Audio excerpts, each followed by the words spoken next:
Greetings, travelers! Thank you for clicking on this video. This is our sky update for the month of July 2020. We, of course, are Earthshine Education. Glad to have you here. Happy July. Happy Canada Day to our Canadian friends. And, of course, happy July 4th to our friends in the United States. Let's talk about what's going to be in the sky this month. Of course, we're going to start out with moon phases. We'll talk about the planets, where to look for them.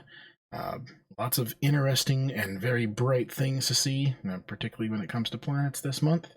We'll talk about a lunar eclipse that will be visible in North America and in some other locations as well. And we'll talk about a minor meteor shower as we gear up for a major meteor shower next month. But I wanted to kind of get everybody up to speed on what a meteor shower is and how they work. And you can see a minor one this month. You'll see a major one next month. Let's start out with the moon phases for the month. As we do every month, we'll talk about, well, which phase is when, and then actually look at how they appear so you have an idea of what's going on. We start our month with a full moon. This month's moon is known as a buck moon. It's usually when bucks have their antlers get nice and big, so they call it a buck moon. On the 12th, we'll have a last quarter or third quarter moon, depending on how you want to call it. On the 20th, we'll have a new moon, so the moon will rise with the sun. And on July 27th, the cycle starts again with a first quarter moon. And if you've never seen these up close, or if you have no idea what each phase of the moon is called, let's actually talk about that real fast. Going back in time, we're going to talk about a new moon phase. So the new moon rises with the sun. The back side of the moon gets all the sunlight. The side that we see is dark. Of course, the sun is out at the same time, so we don't see it at all. This is actually not a new moon, but just afterwards, because you see a little bit of a crescent, but we're going to ignore that for now. During the new moon phase is when you usually get a solar eclipse, which is what we had last month, and we'll talk about eclipses a little bit later in the program. The bright side on the right side of the moon as we go from new moon to first quarter moon. In between that, we'll have what's called a waxing crescent, and a waxing gibbous will be after the first quarter. You'll notice the name waxing in all of these. That means the bright side is on the right-hand side of the moon as you look at it from the Earth. The first quarter moon, again, was on the 28th last month. Cycling back around, we get through the waxing gibbous that I just mentioned a little bit ago to get to a full moon, which will be this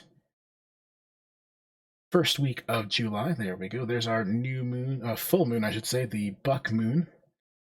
Full moon rising when the sun sets in the west. The full moon will rise in the east.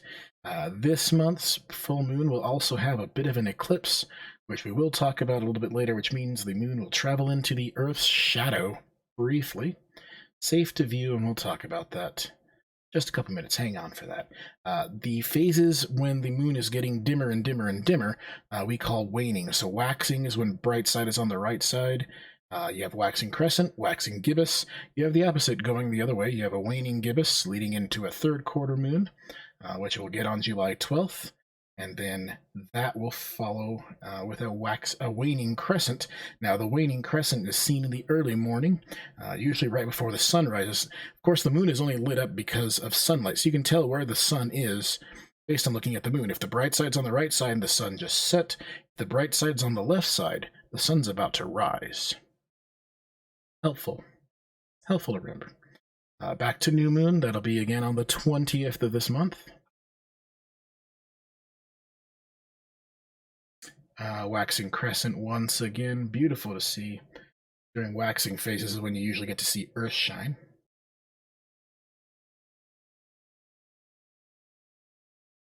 And finally, our first quarter moon, ending out our month on the 27th. There we go. Those are all the phases, so now you know what they're called, what they look like. Let's talk about planets now. There are 5 planets that are visible to the naked eye, meaning you don't need a telescope to see them. And a couple of them are going to be really, really bright this month. Now, the planets have been known since antiquity. Any culture you look at, doesn't matter which country you want to talk about, you go back far enough, any culture on this planet looked at the nighttime sky, made recordings, made drawings, and they kept track of these things that wandered or just moved around. Some people call them vagabonds, some people call them wanderers. The Greeks called them planetes, where we get planets from. And, you know, they were mystified by them because all the stars in the background, at least as we call them now in the background, they're all in fixed positions from our point of view. But these objects wandered around the sky, so they kept track of them. Now, these were all considered planets in antiquity, but obviously the sun and the moon are not planets. The sun is a star nearby, and the moon is, of course, a satellite orbiting our planet Earth. But official 7 quote-unquote planets back in antiquity were the Sun, the Moon, Mars, Mercury, Jupiter, Venus, and Saturn. Now, you'll notice I've put them in a very strange order, and that is not the order they are in the solar system, but it is an order that we use pretty much every day, because that's the order of the planets when it refers to our days of the week. Sunday is for the sun, Monday for the moon, Tuesday for Mars, Wednesday for Mercury, Thursday for Jupiter, Friday for Venus, and Saturday is definitely Saturn's day. So, fun little tidbit. Those names are related to our everyday lives still. Mercury, of course, is the closest planet to the sun. Very small, rocky world. Kind of elusive to see, but you will be able to see it briefly this month. Venus, very, very bright. The goddess of love and beauty. Beautiful object in the eastern sky just before sunrise. You cannot miss her. Mars, the bringer of war, blood reddish color. You'll see it in the early morning, and by early morning I mean 2 or 3 o'clock in the morning. If you're up that early or up that late, depending on how your lifestyle works out. Jupiter, the king of the planets, the king of the gods in Roman mythology. Jupiter is going to be very, very bright in the evening sky, and we're going to talk about why in just a little bit. Saturn will also be bright this month. Little bit less bright than Jupiter, also a very distinct different color. Saturn does have a yellowish hue to it when you look at it in the nighttime sky. Beautiful ringed world, which I cannot wait to talk about in another video, just an entire video on just Saturn.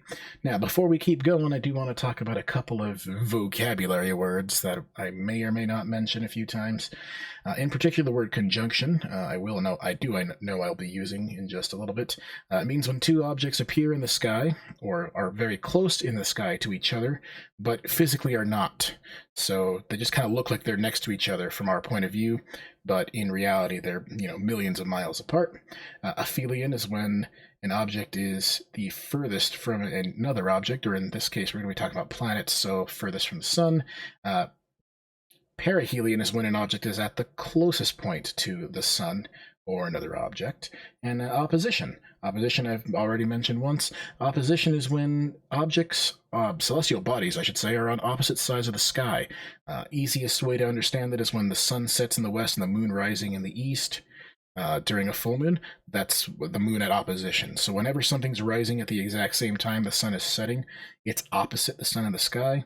And that's usually when it's receiving the most amount of light possible, and it's usually the brightest. And a couple of planets are going to be in opposition this month, I should say. So let's actually take a look at that. So, on the 8th, Venus is going to be its brightest in the eastern sky. So if you're up in the early morning before sunrise on the 8th, look towards the east. You will see a very bright, shining Venus. I'll show you exactly where in just a sec. On the 14th, Jupiter will be at opposition, and on the 20th, Saturn will be at opposition. That means that those planets will actually rise right at sunset, so the sun will set in the west, and these planets will rise in the eastern sky. They'll be the brightest they can be at opposition, and so if you want to see Jupiter and Saturn as bright as they can be, this is the month to do it. Hopefully you'll have a clear sky on that evening to do so. July 22nd, I should say, Mercury will be as high as it can be in the eastern sky, and unfortunately that's not very high. I will show you how to find it, but it's very elusive to see. And again, the moon has conjunction, so it does appear near various objects as it orbits around our planet. Jupiter on the 5th, Saturn on the 6th, Mars on the 11th, and Venus on the 17th, Mercury on the 18th. And that's actually going to be a way to find Mercury, is that the moon will be right above it, fairly close in the sky. But again, conjunction means they're close in the sky, but not physically close to each other. Let's look at Venus. So in the early morning, eastern sky, Venus is going to be in the face of Taurus the Bull, the constellation Taurus the Bull. That face is a V of stars. The stars will be getting dimmer and dimmer as the sun is rising, and the sun lighting up our sky, going from dark night sky to bright blue sky. So this might start to fade. This is around 4:30, 4:40 in the morning. You'll see Venus right smack dab in the middle of the face of Taurus the Bull, and you've got Aldebaran, the eye of the bull, bright reddish colored star right below Venus. Again, this is on the 8th of July. All right, let's look at Jupiter and Saturn. As I said, they're going to be at opposition on 2 different days, one on the 14th, one on the 20th. But I'm just doing it this way to show where they're going to be in the sky in relation to each other. Jupiter will rise first. It'll be very, very bright in the southeast sky. Saturn will rise just, half an hour or so later, right behind it, and it's going to be a bright yellowish color in the sky. Both of them are flanking 2 very interesting constellations that are visible throughout the nighttime sky in the summer. One of which is called Scorpius. It's a big, bright J of stars. And you've also got Sagittarius, which looks kind of like a teapot. And if you can't see them, let's actually go ahead and add some lines to this. There we go. So Jupiter is to the left of Sagittarius, the teapot, and you'll see the big J of stars to the right of the teapot. That is Scorpius. Antares is the heart of Scorpius, and it's a bright reddish colored star. You can kind of draw a line from the horizon all the way up through Antares. Very, very cool. Now, you cannot always use these planets to find your way around the stars, because the planets, of course, are always moving. But for this month, you can actually kind of use that to help find these 2 constellations. And, as a bonus, between the 2 constellations is the heart of the Milky Way galaxy.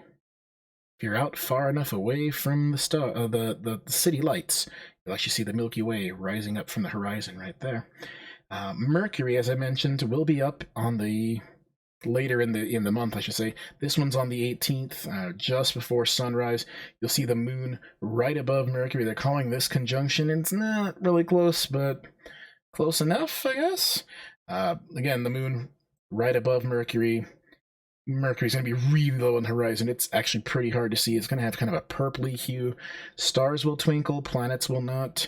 Mercury, again, really close to the horizon. If you don't get to see it, don't be upset. It's really hard to get a good view of Mercury. This is a pretty good conjunction. This is going to be on the 5th.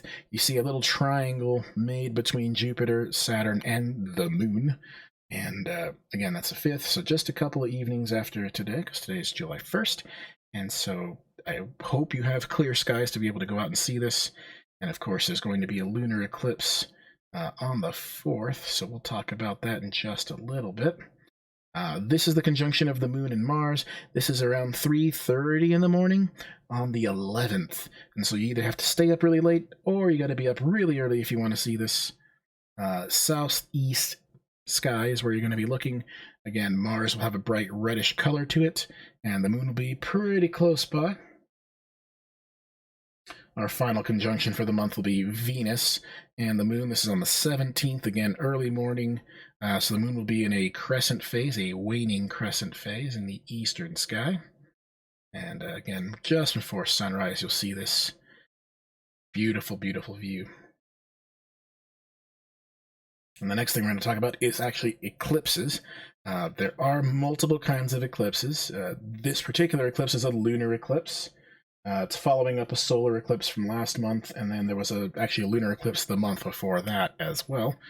This eclipse is going to be visible in North America, South America, the Pacific Ocean, the Western Atlantic, and along the extreme western coast of Africa. We'll have a little map here in just a second. But let's talk about eclipses. There are two types, a solar eclipse and a lunar eclipse. A solar eclipse is the moon between us and the sun, creating a shadow along the Earth's surface. That again is a solar eclipse. Those are not safe to view. There's also lunar eclipses where the moon goes behind the Earth and our shadow covers it up. Eclipses are cyclic. There's actually a website, which I will leave in the comment section down below, or in the, description section, I should say, down below. So you can click on it and kind of get a head start on planning if you want to go see eclipses. Sometimes you don't get to see them where you live. You do have to travel. The best view for last month's solar eclipse was in southern China and in northern India. So unfortunately, we had to use the internet to see that one here in the North American areas. Again, solar eclipses, day turns into night. The moon covers up the sun. Not safe to view. Please do not stare at a solar eclipse. It's a really bad idea. A lunar eclipse, totally safe to view if you have a telescope or if you have a set of binoculars. You can sit back, relax, and stare at the moon. Now, the moon, when it goes into the Earth's shadow, can change color, sometimes pink, sometimes red. If it's a total lunar eclipse, the moon may disappear completely from the sky. If it's a partial lunar eclipse, it just means that it's only barely touching part of the shadow of our planet, and that means that you can still see most of the moon, but maybe only part of it will turn red or it will turn darker. Good example of a lunar eclipse right here.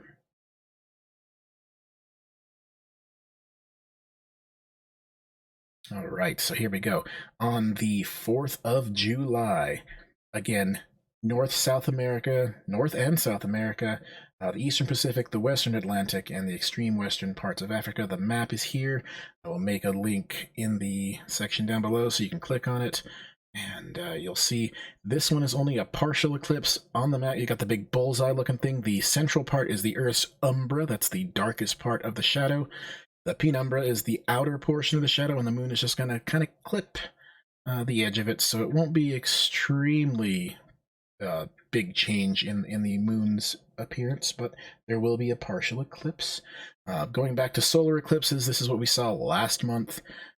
Not to scale, of course, but you see the moon's shadow created by its position between us and the sun, and that covers up part of the planet. So if you're in one of those shadows, you actually see a solar eclipse. Those are interesting. This is, of course, a filtered view.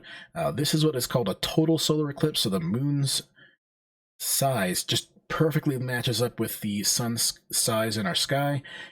It disappears for a little bit, and you see the corona around the sun.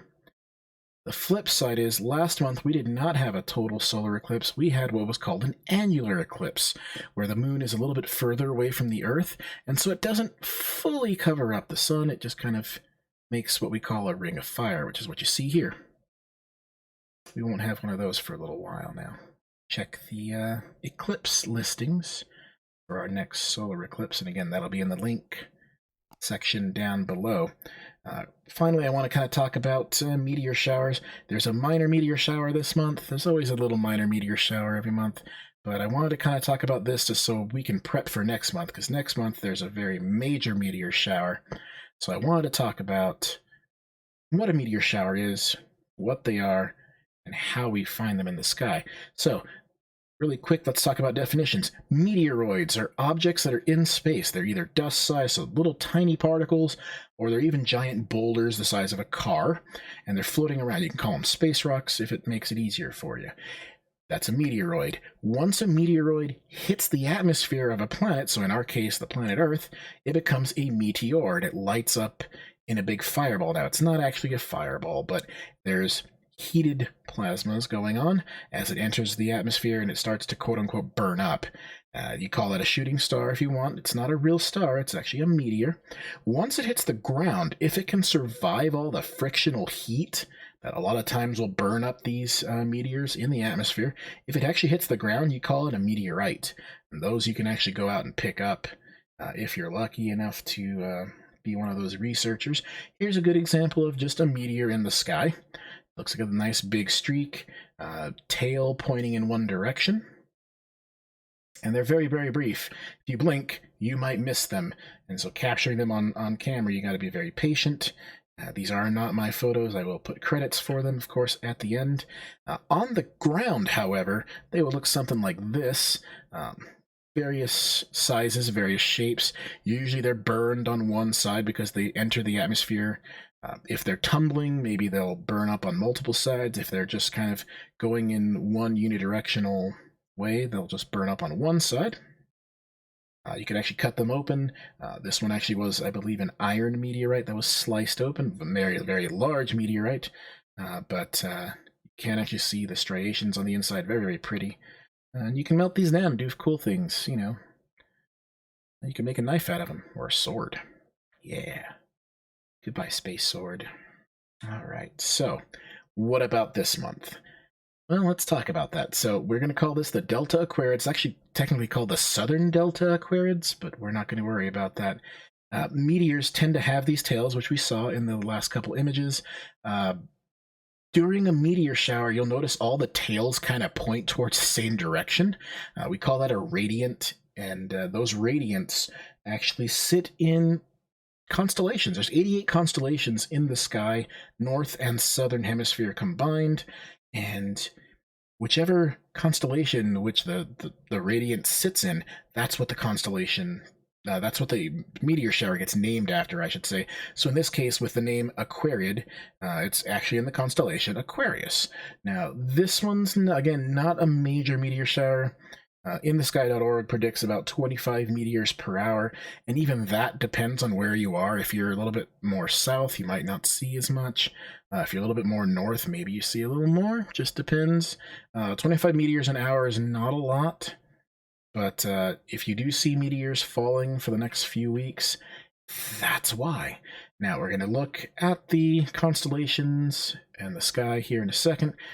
Again, this only works for this year because Jupiter and Saturn happen to be up in the sky in this portion of the sky.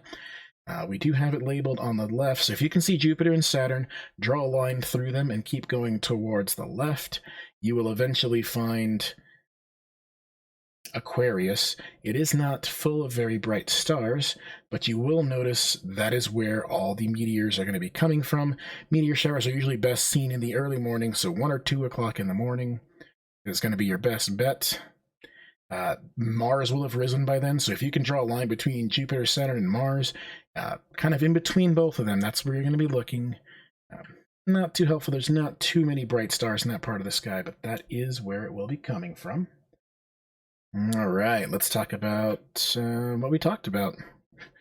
The show in review. So, we did go through our moon phases, we did talk about the planets, where to find them, talked about eclipses, and we talked about the meteor shower, which I did not put a strike through, but I know I did it. I need to put a strike through on that. Alright, so that's it. Yeah, that's it for the month. Look at that.